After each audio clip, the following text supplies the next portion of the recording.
So I am really so excited to be here with Gareth Hughes, who is an amazing shaman, an amazing teacher, and the holder of the amazing medicine wheel. And I'm so excited to be doing this interview because in the mini interviews that we've been doing that are about what's the solution, Gareth's answer was exactly what I would have answered. It was like, the solution to everything is shadow work. That's what I believe. And so I was like, we have to do a longer interview on this. I totally agree. And so I'm really, really excited to be going deeper with you, Gareth, into shadow work, because yeah, I believe it's such a big solution to so much that is happening collectively and personally. And I feel like the way is shadow work, but I'm also aware that lots of people don't really like shadow work is a term, and it's not necessarily something people understand, know how to do. And I just think the more information we can get out about what shadow work is, the better. The better we're spreading the word in a way. So thank you so much for coming and doing this longer interview. I'm really excited about it. It's absolutely my pleasure, and thank you so much for inviting me. It's a genuine honor to be able to speak with you again, my darling. And you know, I can't agree with you more on the importance of this. So the more people that can understand it and take whatever steps they can with it, it's going to pay off massively. It's definitely got to be worth it. No two ways about it. That's the thing. I love that you said that, because I think shadow work is actually quite hard sometimes. It's not always the easy way, but it is the one that has the results, or certainly that's been my personal experience. It's the thing that works. That's why I think it's so important. It is. You are right. It's not easy, and in many ways it's quite counterintuitive as well. And it goes against a lot of what our programming it does. But once you get onto the idea of it and you start to see the results, I think it becomes very self-sustaining, because with the shadow work, the results are pretty immediate. As soon as you make those realizations, as soon as you recognize where the problems in your life are really coming from, the solutions pretty much start to appear immediately. And especially with the feelings and the emotions, they change sometimes overnight. And it's so dramatic. It's incredible to see that level of transformation that you can actually give to yourself. And this is it. It really is in every individual's hands to do this work. It's everybody's able to do this work. Everybody's able to see things in that different way, and so it's very exciting. I get carried away too. Such fans of shadow work, you can see it. Yeah, no, I agree. And I like that you said that, because actually it is true that once you kind of get used to shadow, it's really the resistance to it that makes it hard. Once you're kind of fluent with it, you're just like, oh yeah, I'll do more work on my shadow, and it's not as hard because it's worth it. And so you're like, okay, I want to do this in the same way that you want to wash your dishes, because you want to you want to get it clean. You're like, now I'm starting to wash this stuff out. I want to make sure it's all done. If I'm doing the job, let's clean this place out. The first question I actually want to ask you is, just for people that don't know what shadow work is, what would you say shadow work is? Like, how would you describe it to somebody? So shadow work it's really a process of self-discovery. And it's a process where we take the challenging situations around us, you know, and the people that challenge us, not as like, you know, thorns in our side, you know, we take them as reflections, you know, of a belief system that actually we are holding within ourselves, you know, and we find that dreaded word, the mirror, you know, we find the mirror in the situations around us, and we, you know, the shadow work, the shadow aspect of life is the hidden part of the story. You know, it's not the obvious bit. You know, the obvious bit of the story is, you know, I was driving along and someone hit me up the backside. You know, the shadow part of the story is the way that I reacted, the way that I behaved, you know, the situation that came because of it, you know, and how that played out. You know, that's, you know, the shadow behind the story that often we won't recognize is going on, and won't see that actually that part of the story was the most important part when it came to how we feel, how we experience, and also how we get resolution in the challenges that we face in our life. You know, I think it's, you know, shadow work is a process of learning to recognize that the experience we have of the world isn't actually dictated by the world. It's dictated by a series of expectations and judgments that we hold within, sometimes and often subconsciously, unaware that we hold them. And these beliefs are what affects the way we receive our experience of the world. You know, and because we call them shadows, because they hide behind life. They hide behind the experience of life and point the finger outwards, you know, and go, it's not me, it's them. It's them that's doing it. They did it to me. They are doing that. They're doing that, you know, and this is often reinforced by then the shadow behavior of other people. You know, who then reinforce that shadow upon us, you know, by behaving in that way. And then, you know, that confirms that belief inside of us even more. So we're like, yeah, we're definitely right. Look, that person was really horrible to me, you know, then shows me that, you know, it is all their fault.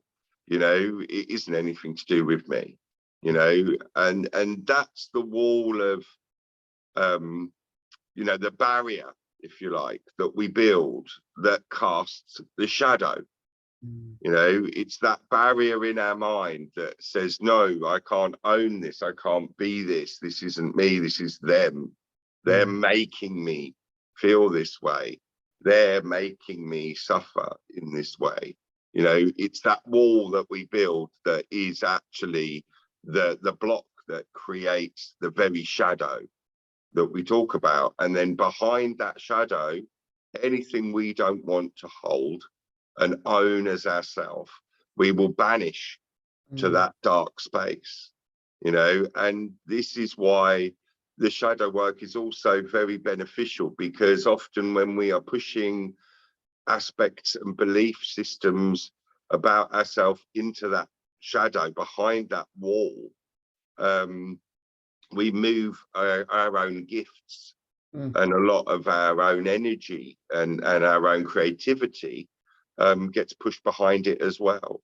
So when we peek over that wall and look in, that's when we can claim back so much of what we've lost. Yeah, that's my guides describe it like digging for diamonds in a way. You do have to go through all the mud, but all the diamonds are also there. All the potential of you is also pushed into the shadow and cannot be integrated unless you're prepared to dig in the mud, you know. And I feel like in a way I feel like so many people are put off shadow work because of the word shadow, because, you know, we're taught from a very early age, scary stories. And like the shadow is always the bad place. And my guide's perception of shadow is that it's what you can't see. That's why it's called shadow, which is what you've just said as well. But in a way, I think its true name should be called source work, because actually it is about you claiming your creative responsibility in anything that you are experiencing. It's about you honoring the fact that you are creatively responsible for your life. Yes. So in a way, it should be called source work, not shadow work. Well, yeah, it does tie in, actually, you know, because, you know, when, you know, I originally did sort of have that initial reluctance with the idea of shadow and darkness, you know, and in my own personal experience, I've done a lot of sort of things with that sort of energy, you know, in the past. But what came to me very, very strongly was this idea of, you know, the sky goddess, the Nut, the Egyptian sky goddess, who is the veil of the night, you know, and she comes over the earth to hold it, to protect it, you know, and she's darkness, pure darkness, but within her is protection, you know, within her is holding, you know, and in that holding space can come life, you know. So I see, you know, the shadow is sort of like, she's just, it's in the shadow because she's protecting it. She's protecting these orphan parts of ourselves, you know, keeping them safe, you know, holding them, you know. And it's actually not, you know, the darkness is very loving and very kind, you know. It hides the ugliness, it takes the pain and hides it away and makes it small and takes it away from you. You know, the darkness is actually very giving in that respect. You know, she'll give anything to just keep you safe from the truth if necessary. You know, she'll hold that truth in the darkness for years, you know, to keep it safe from you, if that's what you want, if that's what you need, you know.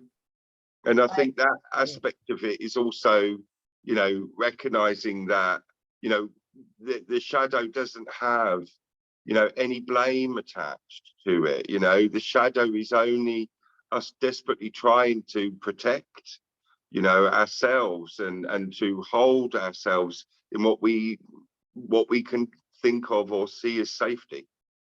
And when you get down to the bare bones of belief systems, because I agree with you, shadow work's about finding the belief systems. And I've held myself through my own shadow and held many others through shadow, as have you have. And at the bare bones, I have never found a belief system that isn't about somebody trying to protect themselves or be loved. You know, they might have a load of trauma and stuff on top of it, but when you get down to the very, very roots, this is somebody carrying a survival mechanism or something that is about protecting themselves, loving themselves, and it's just not in alignment with their consciousness and who they are. Yeah, you know, and you know, that's because we change as people, you know, and what maybe started off helping us, you know, we grow out of, you know. But unless we know a new pattern to embrace and we recognize we're following an old pattern, you know, it's very hard to change, you know. This is why we have to bring those shadows into the light.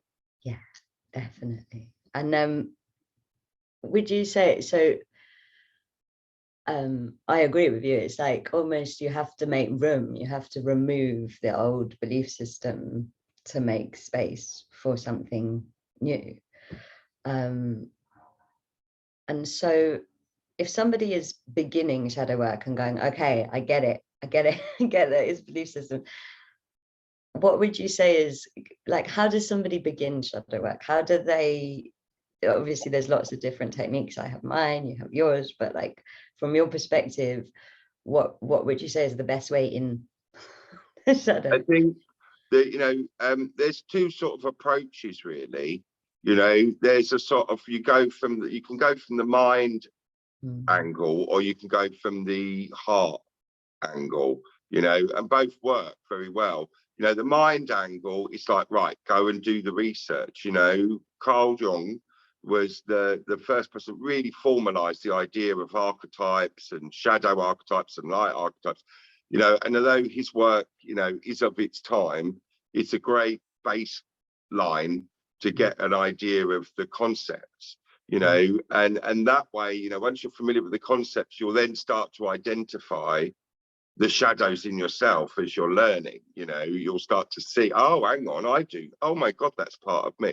You know, and that's one approach that can be successful, you know, that research, you know, and those that are of that lean, you know, oh, I want to get onto the internet, oh, let me Google it, you know, they're the ones that's going to really work for. You know, if you're not of quite such an academic frame of mind, and that's really me, I tend to approach it from the heart, which is, it's in a sort of a responsive state where you're looking around and you're seeing the things that aren't working in your life, you know, and you're recognizing where, you know, whatever the trigger is, you know, it really doesn't matter what's causing it. Okay, you know, even if it's something very, very far away, you know, recognize that the response I'm having is always mine. Yeah, and when I find I'm covered in unhappiness, you know, or walking away going about something, you know, after I've given myself that moment of just being in that space of reacting to it, you know, I will then always try and look at what that is, you know, see what is that about me, you know, what does that say about me, because that's my shadow. They're showing me my shadow. They're showing me something that I believe as well, otherwise I wouldn't feel it. You know, and if we think about it, it's a very good way, because, you know, we walk around this world, we encounter people all day, every day, you know, some of which have got the worst shadows and the biggest, darkest energies on the planet, and we will pass them by completely oblivious. But have no idea whatsoever that there's anything about them that's bad, because there's no resonance, there's no, you know, chance for anything to stick, you know. And even in our personal life, you know, someone might say something, we'll just shrug it off, we won't even think, you know, anything more about it, you know. And I'm sure we've all had moments where someone's come up to you and apologized for something, and you're like, why? Why are you sorry for that? You know, I didn't even think about it, it wasn't even a thing, don't worry, you know, because it didn't resonate with your shadow. And then there's other moments where someone could do something completely innocently without necessarily any bad intention whatsoever, sometimes even just a look, you know, and it goes boom straight into your shadow, and then you're feeling it, you know. And I find those are the times where, and it's really hard to do it, this is the hardest bit, if you like, but it is those times where, if you can, after that initial reaction, you stop and go, right, what is this saying about me? And then hold that intention until you get an answer, not go, oh yeah, that's a reflection, blah, blah, blah, dismiss, you know. Hold it, you know, and also, you know, recognize that in that moment you may well need some help. You know, I actually agree. I think you can hold space for your own shadow, but there are times that, you know what you're saying about the womb energy and the goddess of the night, it's like, to meet those parts of yourself, to get to those parts of yourself, you need to be held into it, you know. That is why space holding is so important with shadow work, because it is hard to get through that initial point if you're not supported, if you're not being held, if that shadow that's being held in the night is coming up into something unheld, it's not so easy for it to come up. Yeah, no, exactly. I mean, we're starting to hint at the source of all of these traumas, which I'm sure we'll talk about at some point. You know, it's, you know, inside of us there will be a frightened child, You know, that is not, it's been told it's unsafe to step around that wall, step out of that shadow or that box or that locked room or whatever it is, you know, and be seen and be heard and be recognized, you know, and this is, that's the, you know, that's why the space holding is so important, you know, just like a small frightened animal, you know, it's not going to come out of its little hole unless it feels that the situation is safe and peaceful and calm, and they're not going to get attacked, they're not going to be judged, they're not going to have to defend themselves, you know, and you know, you have to be able to provide an environment like that, you know, for yourself, or to allow someone else to hold that space for you, you know, to allow that inner part to come out, you know, it requires a great deal of trust for these little parts of ourselves to believe it's okay to be seen, you know. Generally they've been told huge amount of non-judgment, you know, like for me, space holding for shadow, whether it's for myself or someone else, is about being able to hold the unjudged space. So whatever comes, it is, because the reason it's in the shadow is because it's been judged at some point by the collective, in a past life, by parents, but mainly by you. It has been judged. And so the only medicine for that really, and of course there are physical medicines that help and things like that, but the true medicine is the unjudged space. That means that that bit can finally express. And sometimes that unexpressed part isn't even from this lifetime. No. Sometimes it's from the ancestral line, and DNA, and you know, it's been judged for so long. The only place it can go is non-judgment, you know. And then, you know, this is it, you know, it's, you know, you're getting to the nubbins of it there with that, you know, because it, you know, recognizing where these come from, these belief systems, is also a vital part of the process. You know, it very much is, you know, and often we can't take ourselves there if we aren't held, you know, if we don't have that really deep place of safety, of non-judgment, where you can let these little, you know, I always see them as like, you know, imagine if you were born with some sort of really weird deformed organ that was on the outside of your body that nobody else had. Do you know what I mean? And no one had ever had this in the history of humanity, and it's there under your shirt. You know, I mean, you're going to need to feel like you can, you know, be safe to show this part. You know, it's weird, it's wibbly, it's ugly, it does strange things. No one's ever seen anything like this before. How is anyone going to ever understand it? Is everyone ever going to relate to this? You know I'm the only one in the universe that's ever had something as disgusting as this growing on me, you know.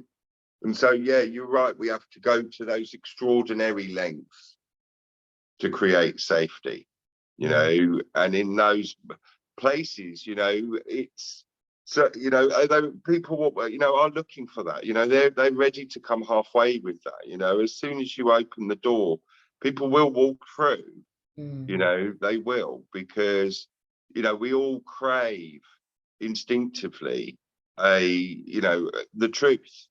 You know, and the shadow beliefs ultimately, you know, are not true. Yeah, they are. They are powerful because they have. I believe they are conscious, and therefore they are generating, like all consciousness does, a reality. And because they're part of your consciousness, they are part of creating your reality. And maybe they were true at one point, but they're not true now. You know, I was brought up in an atheist household. In the 80s, I wasn't even christened, which was quite unusual. And I cannot tell you how much Christianity I've come across in my shadow, just because I have white DNA that has inherited these beliefs that maybe were true, in the 1800s. But they didn't come from nurture, is what I'm saying. They came in my system, you know, they came in. And I think, yeah, they might have been true at a time, but we need to unearth what isn't true for this time. And in fact, what you just said then about the organ, to me, you just described like the very depths of separation consciousness. And anybody that's walking a spiritual path and knows the language of spirituality and ascension of this time will know that what we're moving out of is separation consciousness. And so we have to take the roots of it out of ourselves, you know, we have to. Yeah, no, exactly. You know, and it's the root of these things is, you know, a very fascinating thing. You know, this is where my slightly weirdness comes in. I'm like, oh, the Dutch, you know, and you know, I mean, it goes in layers. It really does. You know, it's a multi-layered explanation. The source of shadow is not one answer, it's multi-layered. You know, I mean, but the simplest explanation is, of course, just simply the childhood trauma. You know, and you know, the childhood trauma we experience, you know, often from our parents, our brothers, our sisters, our school, you know, can have really profound impact on our belief systems at those young ages. You know, and in fact, that's where we learn the majority of them from, you know, is that seeing it go on around us, seeing people do it, you know, witnessing that energy, you know, and it's, you know, there is a point where, you know, we have to sort of recognize that the shadows didn't appear within us from nowhere. You know, they were learned behaviors or imprinted behaviors, you know, that we have no choice but to follow. But they've been handed down through the generations, you know. And in my work, you know, in shamanism, we do a lot of what we call, you know, like path working, where you're tracing the path of a wound and it leads you back, you know, to the original source. And, you know, time, you know, is a very flexible thing in shamanism. So we can go back as far as we need to find the sources, you know. And time again, you know, when I've been tracing the ancestral source of these wounds, it comes back to war, trauma, you know, natural disasters, huge, big, massive, big events that happened sometimes hundreds and thousands of years ago, you know. And still to this day, that trauma is being relived and encoded into the next generation by these shadows, being passed down. And you know, it's, you know, it is time to rewrite it. You know, it is time to rewrite it all, you know, and on not only on that psychological level, but on that genetic level as well, you know. And I do believe that, you know, what the scientists say about our DNA being flexible, you know, it changes in our life. It's not a fixed thing. They thought you were born with it and that was it. But it's not the case at all. We actually completely rewrite our genetic code as we grow. You know, and we pass that on as well, you know, through not just breeding, but actually interacting, actually teaching and healing and learning. It actually passes on these genetic changes as well, you know. So it's like we're winning on both levels, you know, because we're clearing it from the psyche, but also we are clearing it from the DNA. You know, by doing this work, you're doing both. It's, you know, this is again one of the reasons why it's so exciting. And becoming a better human being. If you micro it, you do your shadow work and you stop reacting in ways that you used to react. Like, it changes your thoughts, words, and actions. Well, yeah, I mean, this is it. This is the ultimate reason why we would do this, you know. I mean, why else do the shadow work if it's not actually going to lead you to being a happier person, leading a better life, you know? And you know, why else would we be so into it if it didn't lead us to be happier people leading better lives, You know, Yeah. I mean, and aren't you grateful for everything it's done? I mean, oh my goodness me, thank you so much. And Shadow actually, work. well, that was going to be one of my questions. Do you have a story or an example that you'd be happy to share about how shadow work changed your life? Yes, I think probably. Well, I mean, it's so many. You know, it really is. You know, separating them all out into one that's better than the others is a bit difficult. But I think what I can recount is the power of the first time I ever encountered the shadow work. You know, which was through a series of remarkable oracle cards called Shadow and Archetype cards. So they're quite famous in my little personal circle, because I bang on about them so much. And it was actually in a beautiful ceremony that I was taking part in down in the south of the country. And these cards were passed around, and I was given no information about it. You know, I was just said, oh, pick a card. Yeah, pick a card from this one and pick a card from that one. One of them's a shadow, one of them's I was like, well, what's a shadow then? You know, and I picked up the card and I turned it round, and it was a shadow called the Destroyer. Yeah. And I read the description, and as I read the description, it was like, oh my God. Oh my goodness. Oh my word, that's me. Oh my goodness, I do that. Oh my goodness, I do that to myself. Oh my goodness, I do that to myself all the time. I didn't realize that's what I was doing. I thought that was what you're supposed to do. I thought that was what everyone did to them. Oh my God. Oh, and look at the way it makes me do that. Oh my God. And oh my.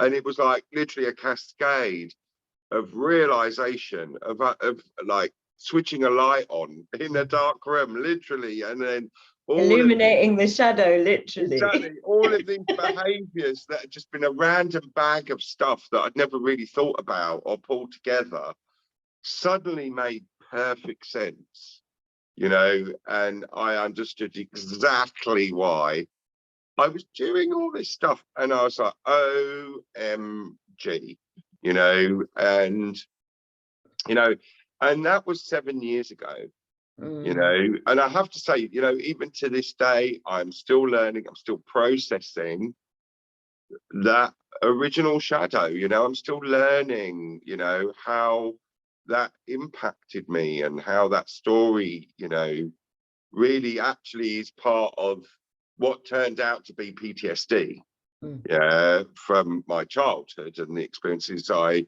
went through when I was very young, you know, and you know, that in itself would never have even begun, that journey, if I hadn't have, you know, had that card thrust in my face.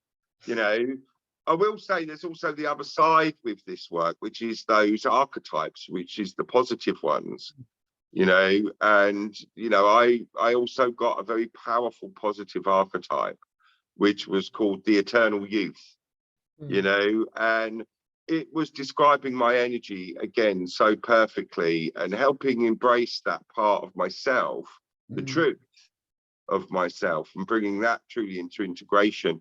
You know, it was a massive part of also releasing the shadow. You know, it is a two-way thing. You know, you release the shadow, you embrace the gift. You bring it, you let go of the lie, and the truth you come in and accept, you know, no matter how radical that truth is, you know. And what I find really is that that's really what the shadows are.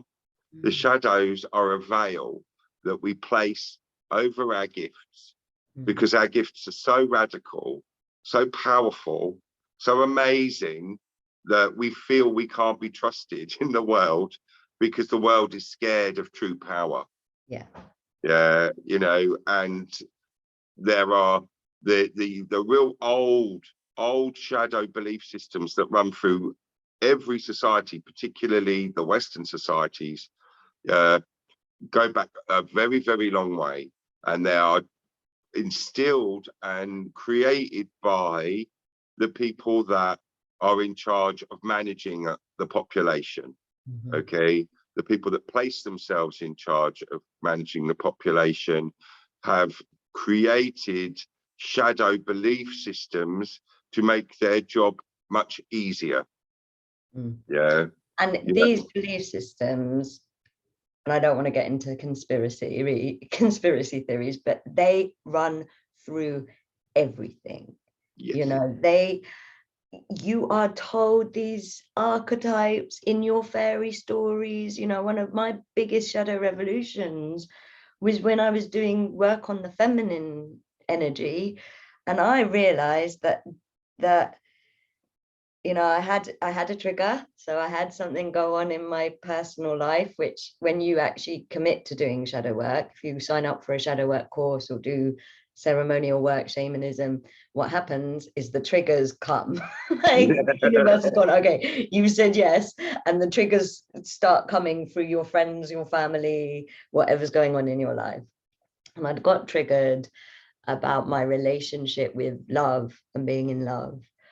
And when I went into the shadow, what was there amongst lots of other layers was the fact that every single fairy tale I had ever been told as a child was that you only get to be a witch or a lover. You do not get to walk your magic path and be in love.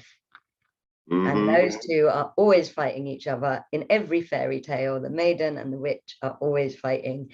And that for me was just like life-changing, because I was like, I have lived by this. You know, my inner witch and my inner maiden have never believed that the other one can survive. If you know, it's like I can't survive if this part of my personality survives.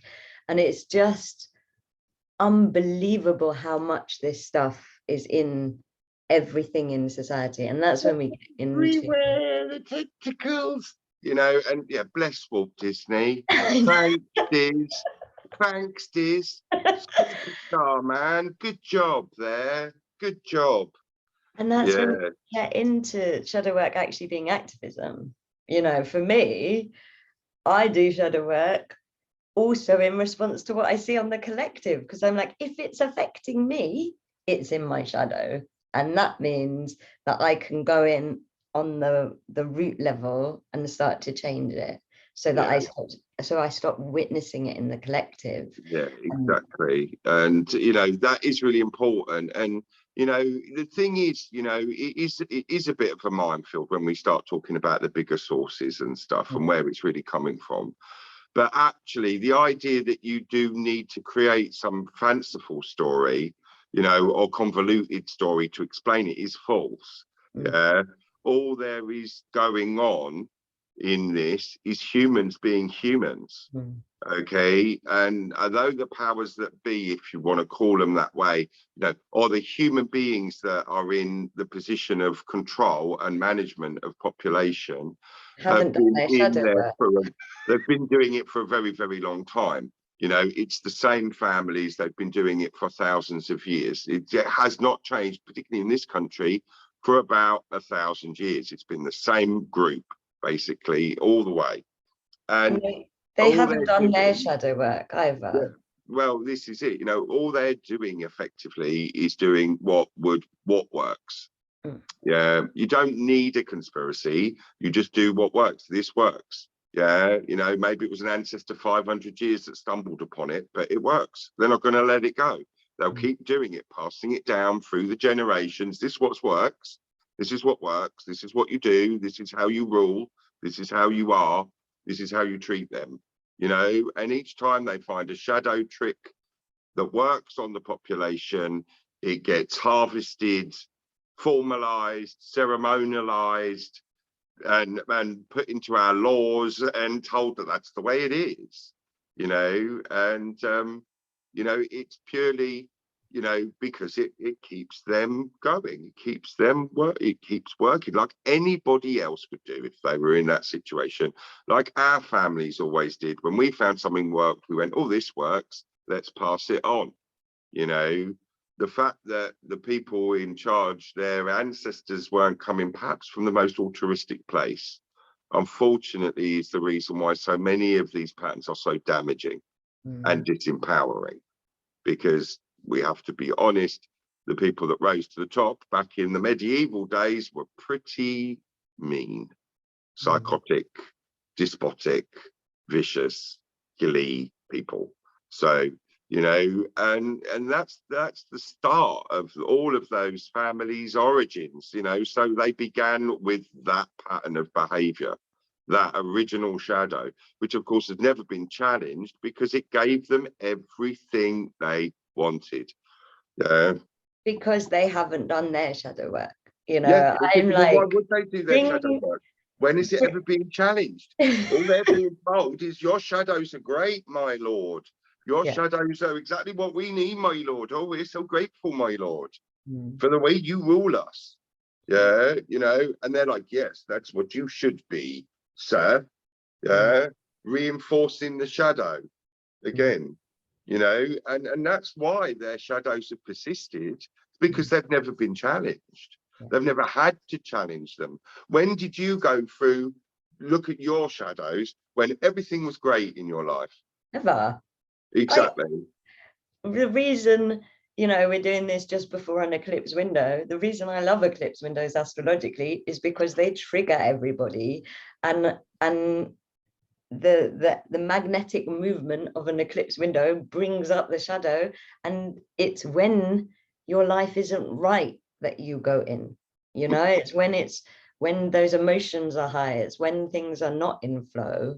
Exactly. You're not, when you're happy and on holiday, you're not like, I know what I'm going to do today. I'm going to do some shadow. Exactly. You know, and this is, you know, I don't want to get really political here, but, you know, this is why the royal family still to this day refuse to apologize for the things that they did during the empire, for what their ancestors did to entire countries, entire cultures. They wiped them off the face of the earth with no mercy whatsoever, you know, and still to this day, the royal family will not apologize. They will not say, we're sorry. That is such an example of somebody, to me, when their shadow is triggered and they're not willing, they're not used to the reflection, they're not used to the language of shadow work, and so they just defend, they make the wall stronger. And actually I will say as well that for me, with my shadow journey, it has been amazing when I've discovered the deep trauma and stuff like that. But some of the most effective shadow healings I've ever done is when I've done the trauma work and then I've gone in again and found that little habit that wasn't that traumatic, but was, you know, I think of like my massive mother wound trauma that was so big, and I've got all the trauma stories and victim stories of that. But then sometimes just behind it is another route. There is, what did I find the other day? My mum didn't dare believe when she was pregnant with me that she was going to have a girl. So she didn't trust that she could get what she wanted.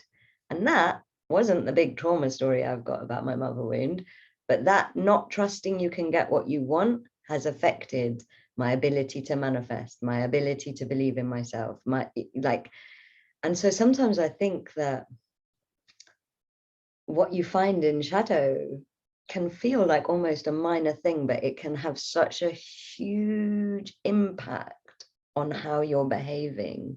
And I guess the reason I'm sharing that about the people that maybe on the surface are living very comfortable lives is they've also got loads of those things that are not from trauma, but that are from habit, that are from conditioning, that are from those, and those are, for me, those are like, when I get one of those, I'm always so happy, because they are the ones that you kind of haven't done any work on. You know, you haven't taken them into any ceremonies, they just have been left to kind of grow of their own accord. How I perceive shadow is like soil work. So it's like that part of the soil is just got really unhealthy because you've never tended to it, you've never looked at it, and it's just become this mass. And I kind of feel like that's happened on the leadership level as well. It's like all those little things have also built up to the crisis point that we are now meeting as humanity, where we've literally, in my opinion, got mad kings, recycling of war. Like, we've got all of this shadow that just comes up, you know, all the time. Yeah, no, I mean, it's true. You know, we have to, you know, once you've processed, you know, you've got the idea of shadow really, and you start to understand where it comes from, you have to look at what goes on in the world and see it as a collective responsibility. You know, for example, to pick at random, I don't know, the war in Ukraine, for example, you know, that is a collective shadow experience. You know, it's not just Putin, it's not just the West, it's everybody. It's everybody. That's everybody's shadow. That's everyone's belief system. You know, that's everybody's collective reality has created this.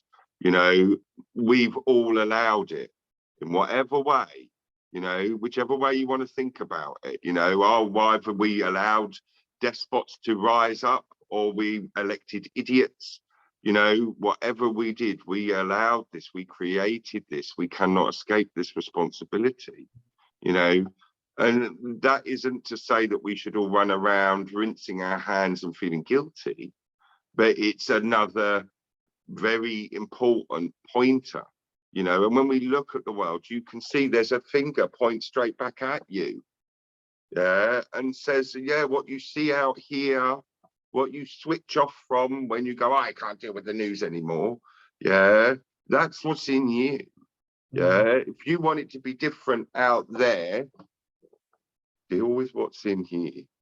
And it really does. So collective shadow is going to take a lot of us doing a lot of shadow work, but personal shadow, the stuff in your immediate life, when you change that, your reality changes. Like, that's why I know shadow work will change the world, because it has changed my reality. Yeah, it does. Unbelievably. I mean, you think about some of the belief systems, you know, that we can hold, they're incredibly powerful. You know, if you're happy for me to just to mention a few of them, you know, because I think it would be quite good to talk about a few little specific ones. So, you know, for example, the failure shadow. Yeah, the concept of failure as a shadow belief system is massive. The effect it can have on someone, because failure is not just, oh, I tripped over and I got it wrong. It's like a black hole, you know, and you can't recover from that. It sucks you in forever and you're gone, you know, like the way our education system builds it up, you know, all to this point of exams, you pass or you fail. Fail. You know, and failure becomes this horrendous, you know, thing that is life-threatening. It destroys everything. Failure will ruin your life.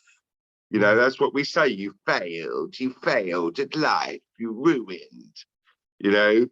And so we can then end up going to ridiculous and extraordinary lengths to avoid failure, you know, and it creates such a drain on our energy. We become so anxious, so fearful, you know, and often we end up then not wanting to even take part, so scared of failing. We won't even allow ourselves to want anything anymore.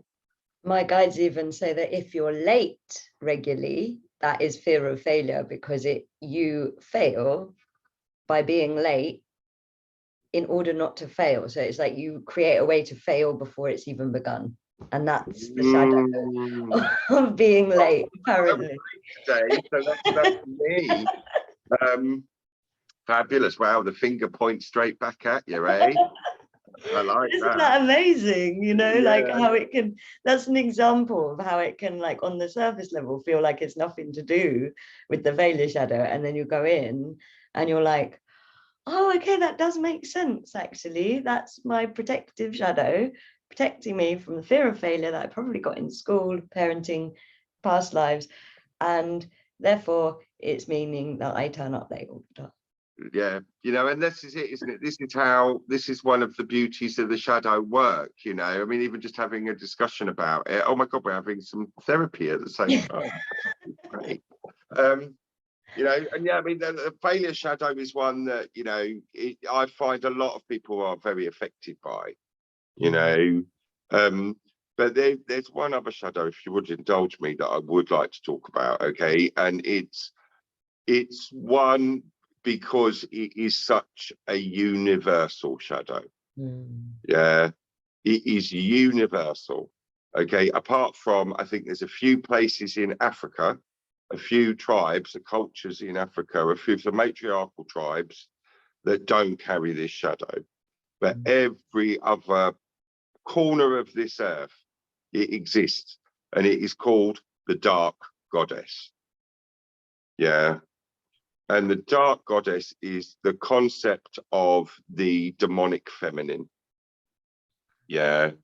And the demonic feminine is the antithesis of life, the antithesis of light. She is the shadow.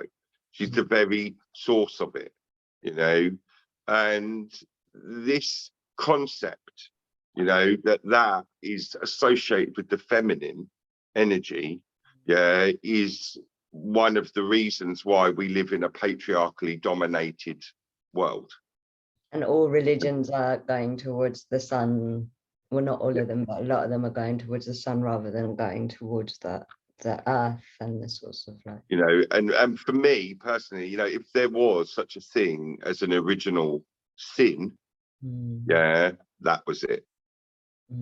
The introduction of that concept of the feminine in the world was the first shadow.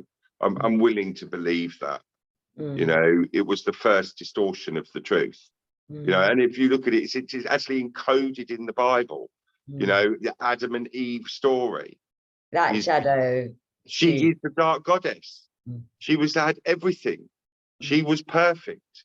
She lived in perfection, with perfection, and ultimate perfection that ended indefinitely, forever, never in heaven. You know, she was in perfection, and she ruined it.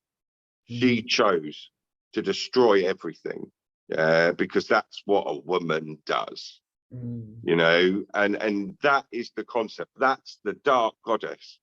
And you can see it was encoded into the very text that we are told is the moral template for our lives. You know, and for me personally, because I see it everywhere, I see it in the horrendous violence that women have to suffer. I see it in the glass ceilings.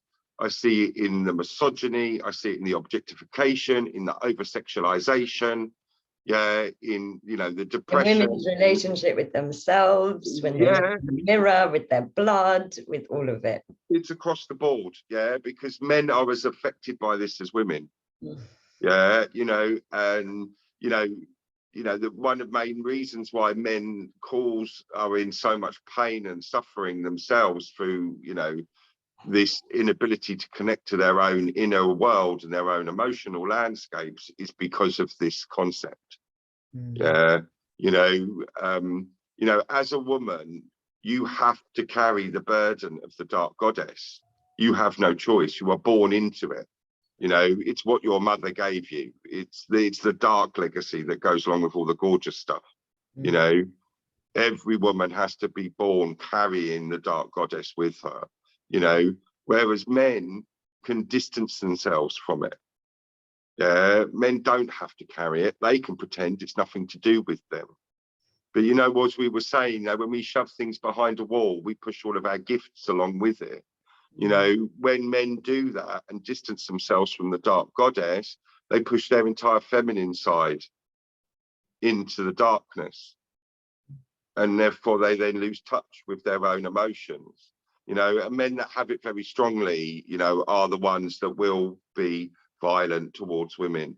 You know, they will be, you know, misogynistic, they will be narcissistic, you know, sociopathic even, you know, because take it to the bigger level and you've got male leaders blowing the planet. You know, like exactly. Well, I mean, to look at what they posted in the Daily Mail on Sunday about Angela Rayner.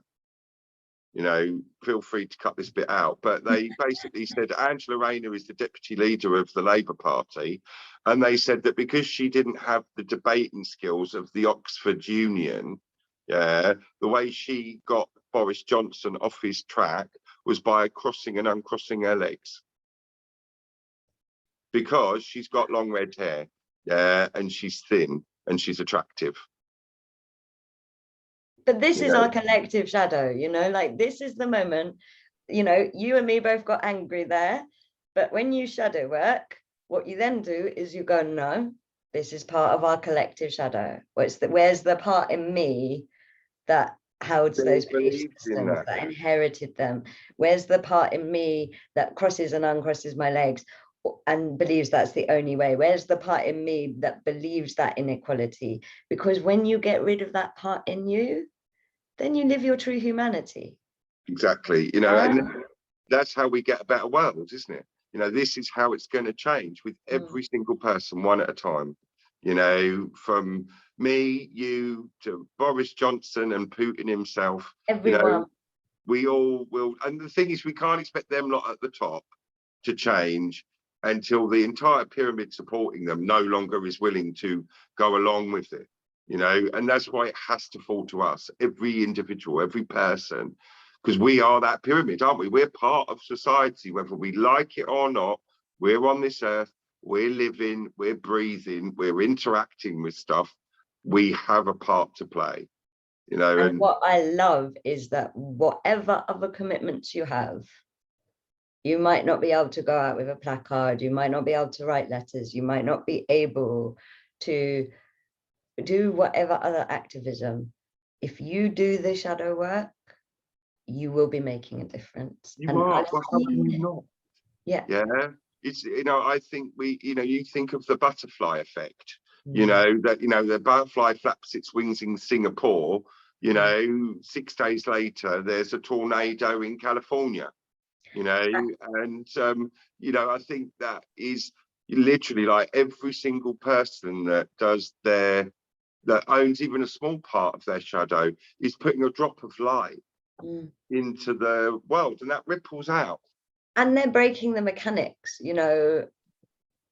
So I'm sure you've experienced this, but obviously in a trigger situation, when two people are triggering each other's shadow, the best example of this is family, because family are contracted to show you your shadow. My guides call Christmas a shadow party.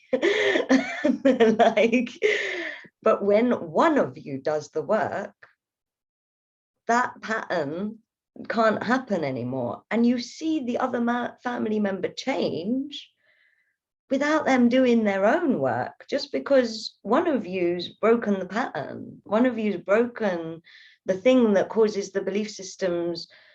It's like starving food poisoning. It's like if there isn't anything there, that mechanism of the belief systems that's creating itself can't.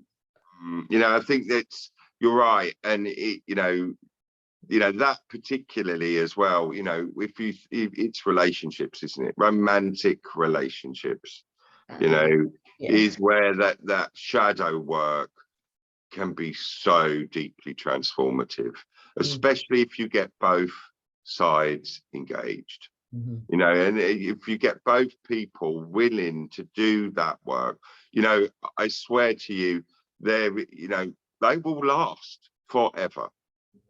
And it really is the secret to a long relationship, is that willingness to look at your shadow. You own your shit, love, and you'll find that you'll be able to put up with everybody else's a lot better. It's true. It is. It's so empowering to do this work in the context of a relationship, and to do this as a conscious effort as a couple together. Truly is one of the greatest gifts I think we could give to the world, because you are completely rewriting the whole relationship paradigm between, of interpersonal relationship. And it really doesn't matter whether you're a man or a woman, or a man and a man, or a woman or a woman, or a them and a they. you know, it doesn't matter that this work is going to be there for everyone. It's there in every relationship. And, you know, that's also, you know, it's one of my prayers, you know, because if there's one thing that I do see an awful lot of, you know, is that I get a lot of one-sided recognitions of this, you know, and I'll be honest and say, you know, it's generally the women that I've got that, you know, are willing to stop and turn around and look at the shadow, you know, and if I had £1 for every time where it's like, okay, so your shadows are this, but actually the biggest shadows are the ones that are on the other side of the story, and they're the person that's not here. You know, and you know, but again, that's why I mentioned the dark goddess, okay, because it's so all pervasive. This is why in these workshops you get more women than men, because women have to carry the dark goddess from birth. You have no choice, you're a woman, whereas men can pretend it don't exist. So every woman has to carry the shadow, whether they like it or not.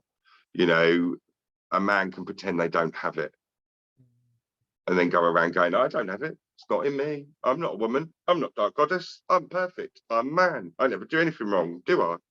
You know, and you know, and we have to loosen the grip of the dark goddess out of our society, because men won't ever give themselves permission to be able to look at this stuff, not in the numbers that's needed. There's always going to be a few of us, you know, we're around, you know, around the edges, you know, and there are some incredibly amazing conscious males and divine masculine work practitioners out there. There are, but there is a vast amount of men that are a very long way away from this, you know, and the dark goddess is the reason. Yeah, because she's like, you can't feel, you can't be sensitive, that's me. Yeah, and they'll be like, oh no, I'm not you, I'm a man, oh fucking go away, you know. So you know, it's amazing that we can have this conversation, you know, and it reaches out, ripples out, you know, and I pray that it reaches the ears of, you know, all that need to hear it. I pray that one day we live in a world where you don't get to be in leadership until you've done your time doing your shadow work, actually, because shadow work is about leadership of your life, you know. What you got to imagine is, okay, this is the scenario, because I have thought about this. Okay, so Boris Johnson, this is the party political course. Hello everybody, my name's Boris Johnson. I want you to vote for me because when I was at public school I made lots of promises to rich and powerful people in order to get where I wanted to go in life, and since then I've been continuing to promise rich and powerful people all sorts of things in order to further my position. Now I've reached the position where only being a prime minister enables me to fulfill these promises. Are you willing to vote for me? Yeah, and if we can vote for that man, yeah, then we've owned our shadow. Yeah, because we're voting for someone that's owning theirs. You know, and when you look at it like that, you think, oh, actually, yeah, we may have a little way to go, you know, with this work. It changes this work is so powerful. I actually believe souls come to earth to do their shadow work. I think that's why we incarnate. I think she's got all the medicines, is why we do it as souls. And actually it's really easy to know what your shadow is. To know what your shadow is, look at your life. Your life will tell you.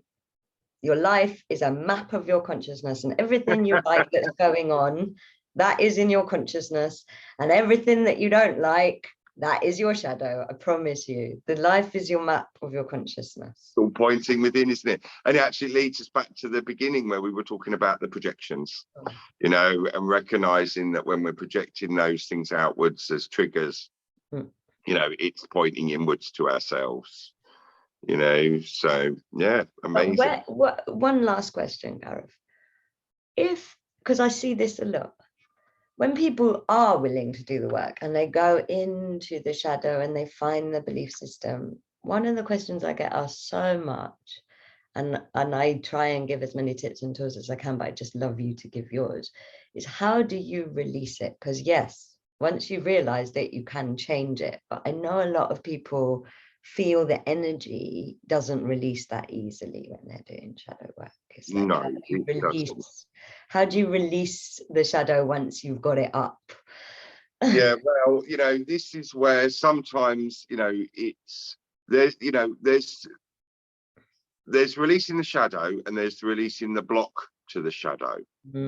Yeah, and I think that's where that's what the difference is. You know, if it's just you in the shadow, then generally you can really, as soon as you recognize it, it starts to unravel, because it makes no sense to the ego actually to follow self-destructive belief systems. Once they're consciously aware, then generally the mind will unwind them, because it doesn't want to do stuff that's hurting itself. However, you know, in order to do that, often there will be a great deal of unprocessed emotion before we can get to that point, you know, and that is where it forms effectively an energy block. And if you imagine like a concentrated ball of hard consciousness that's been calcified, you know, with years of every layer of the same thing placed on top of it, you know, even if the light bulb switches in our head, somewhere in our energy field, that's stuck. Yeah, like a bowling ball or a marble, you know, and that will sometimes need intervention. And that is why you also need a space holder or a shaman or somebody that knows to work with energy, actually. You do need someone who can recognize when this energy's become so heavy that, you know, you can't push it out yourself. You know, and that's where the intervention is very effective, you know, and, you know, you can consider them in whatever way you want. You know, I think the safest concept is that of like a condensed energy ball, you know, that has just got like stuck, you know, a bit like lime scale, you know, it's just built up in there.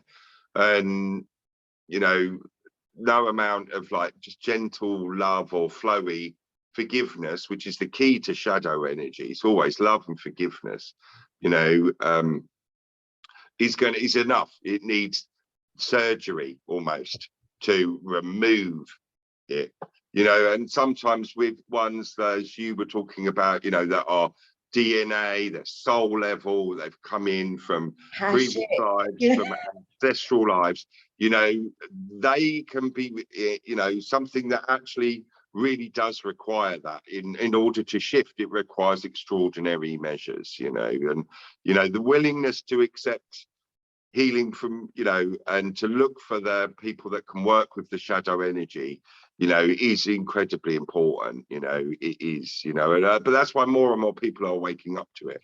And have the energy tools, you know, shamanism, channeling, these are when you've got the surgical tools to remove those things. Yeah, no, it definitely, you know, when it comes to the energy block, not the shadow concept and the story of it, but the actual hard, dense block, you do need specific training. You do need to understand how the energy works. You do need to have been initiated safely to be able to conduct that work. So it's important to get people that you know you can trust, who have definitely got the experience. And who have been through it themselves. Find this at home, ladies and gentlemen. And who have been through it themselves, you know, like, and who please do not do any shadow work with somebody that you don't believe is doing their own shadow work. Yeah, no, that's true, you know, and I mean, there's a lot in the, you know, there's a lot of, stories in the healing world where people who aren't owning their shadow can create a lot of reactions, and they're not particularly healing, you know, and can create the opposite of what their, I'm sure, noble intentions were when they began that story. And, you know, I don't think we've got the space here to really explore that in depth, but, you know, to be fair, we could do a series of these exploring different with different aspects. We could do black magic and shadow. We could do politics and shadow.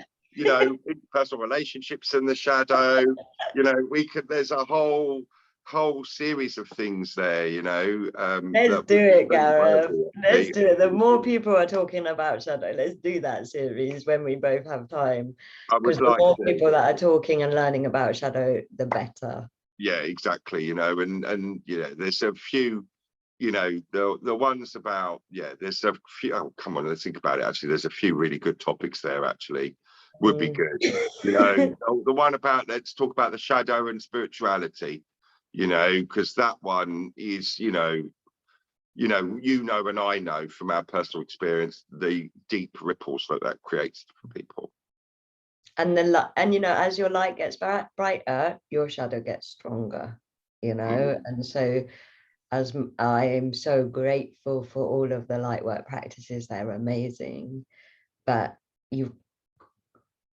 your shadow is going to be moving more, you know, when you're doing you grow in power, so you've got the power to, in every direction, goes both ways, you know. So yeah, wonderful. Woo, plan. If anybody would like to find out more about Gareth's work, it will be included in this description of the video. I highly recommend. He does all sorts of trainings of healings, introduction to the medicine wheel, which is absolutely amazing. And honestly, one-on-ones with Gareth are incredible. If ever you need shadow support, he is one of my few go-to people, so I cannot sing his praises enough. Thank you so much for this amazing conversation. I love how far all over the world and all over time it went, and thank you for your amazing work. Yeah, it's my pleasure, and thank you so much for inviting me. I've really enjoyed myself. It's been lots and lots of fun today, and what a wonderful subject to talk about as well. Thank you so much.